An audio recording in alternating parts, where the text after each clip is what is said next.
खबर यूपी के झांसी से है, जहां सर्वोच्च न्यायालय द्वारा 1 अगस्त को अनुसूचित जाति जनजाति आरक्षण मामले में केंद्र सरकार राज्य सरकारों को जारी किए गए आदेश के खिलाफ आज समाजवादी पार्टी की बाबा साहब अंबेडकर वाहिनी के राष्ट्रीय उपाध्यक्ष डॉक्टर रघुवीर चौधरी के नेतृत्व में प्रतिनिधिमंडल ने देश के राष्ट्रपति तथा उत्तर प्रदेश के राज्यपाल के नाम संबोधित ज्ञापन जिलाधिकारी के माध्यम से भेंट किया।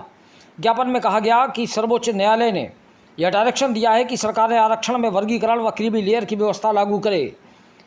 ज्ञापन में यह भी कहा गया कि सर्वोच्च न्यायालय का यह डायरेक्शन असंवैधानिक है। इसी मामले को लेकर अनुसूचित जाति जनजाति संगठनों ने पूरे देश में भारत बंद करने का आह्वान किया है।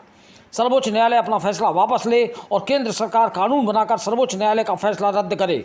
ज्ञापन में मांग की गई कि सर्वोच्च न्यायालय अपना असंवैधानिक फैसला तुरंत वापस ले, भारत सरकार कानून बनाकर सर्वोच्च न्यायालय का डायरेक्शन रद्द करे। भारत सरकार अनुसूचित जाति अनुसूचित जनजाति आरक्षण को 9वीं अनुसूची में शामिल करे। अनुसूचित जाति जनजाति आरक्षण आर्थिक व्यवस्था और आर्थिक आधार पर नहीं होनी चाहिए। अनुसूचित जनजाति आरक्षण में क्रीमी लेयर व्यवस्था लागू नहीं होनी चाहिए।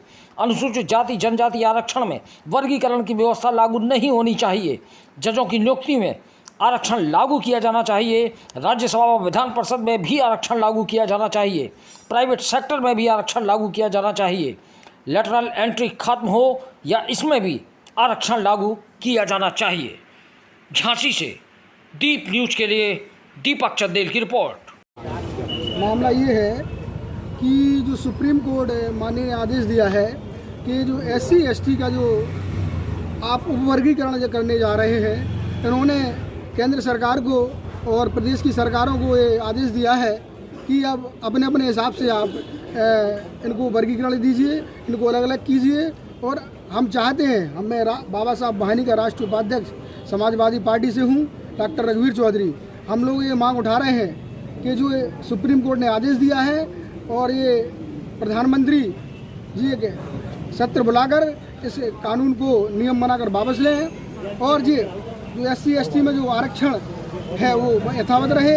और हम लोगों को जो बांटने का जो काम किया जा रहा है तो वो काम ना किया जाए, क्योंकि हमारा जो तबका है आज की डेट में वहीं पे वहीं खड़ा हुआ है। केवल 5% लोगों के आगे बढ़ने से केवल अनुसूचित जाति समाज अनुसूचित जनजाति के समाज के लोग आज भी वहीं खड़े हुए हैं। आप जाकर देखिए, गाँव में देखिए, मैं गाँव में जाता हूँ, देखता हूँ कि हमारा समाज अभी भी आज उसी अवस्था में जी रहा है। इनके लिए नियम कानून बनाइए। अगर आज हम लोग कुछ तबका इसमें से 1-2% लोग नौकरी पा गए हैं तो ठीक ठाक तरीके से जीवन यापन कर रहे हैं, लेकिन 99% का तबका आज वहीं पे है। आप इनको बांट के क्या साबित करना चाहते हैं कि इनको बांट दिया जाए, फिर इनको अलग अलग कर दिया जाए, फिर इनको विभाजित कर दिया जाए, इससे देश में फिर से वही सामंतवादी शासन लाया जाए। हमारा माननीय प्रधानमंत्री जी से निवेदन है कि और इस विशेष सत्र बुलाकर इस कानून को वापस लिया जाए और हमारा जो बाबा साहब के बना हुए संविधान में जो दिया गया है उसको पूर्णतः यथावत रखा जाए, क्योंकि जो सुप्रीम कोर्ट ने आदेश दिया है उसको भी अभी इस पर संविधान में पढ़ना चाहिए। हम संविधान में बताया गया है कि इसको हम ऐसे आरक्षण को अलग अलग नहीं कर सकते। खास तौर से अनुसूचित जाति के लोग हैं, इसमें पिछड़े जाति के लोग हैं, इन जातियों को आप बांटना चाहते हैं। भाजपा की ये चाल कामयाब नहीं होगी। हम सब लोग मिलकर के अगर यहाँ का कानून वापस नहीं होता है तो इसको एक फिर से दोबारा से भारतवर्ष में बहुत बड़ा आंदोलन चलाया जाएगा। SC ST के लोग फिर से सड़कों पर उतरेंगे और OBC के लोग भी सड़कों पर उतरेंगे, क्योंकि ये कानून को वापस करना बहुत ज़रूरी है, क्योंकि इसमें गरीबों की, दलितों की, शोषितों की, पिछड़ों की लड़ाई छुपी हुई है।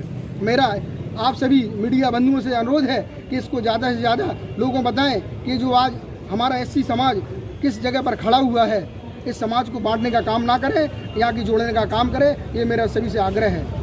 जय भीम।